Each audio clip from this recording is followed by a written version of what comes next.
So this is Finnegan. He is a Channel Island fox. He turned 2 years old in April. And you may ask why he's on a leash. I briefly mentioned it earlier when I was talking about the island foxes. This guy was actually hand-raised, hey buddy, by our keeper staff here, including myself, along with our vet staff.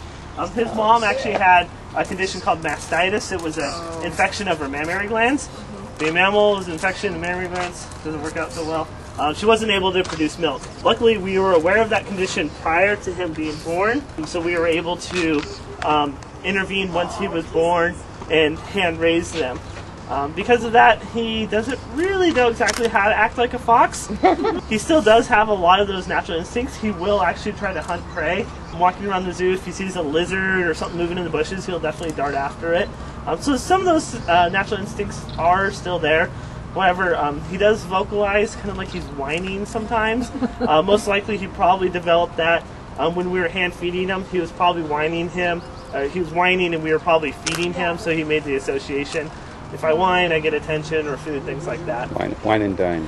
Yeah. So, and because he's able to actually come out and greet guests, things like that, that's why he's not really on exhibit. Unlike the other foxes, he can get plenty of exercise running around on a leash and collar and having me run after him. So he weighs about 5.5 pounds or so. He's a pretty good sized fox. Which island is he from? He's from Santa Barbara Zoo Island. He's San Clemente Island. Okay. Yeah. Especially with the little kids, they always get really confused. We really want to kind of promote that this guy was actually born here at the Santa Barbara Zoo. The two foxes that are on exhibit that you may have seen earlier, the one that was visible, Hunter, is actually his half-brother, and the other individual that wasn't visible is actually his father. His mom's the one who just passed away.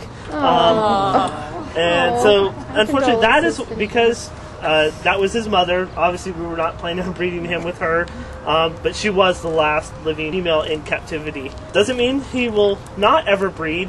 We are working closely with the Navy and U.S. Fish and Wildlife to possibly bring off some more individuals from San Clemente Island and bring them back to the zoos to be able to educate people and have another mainland sustainable population.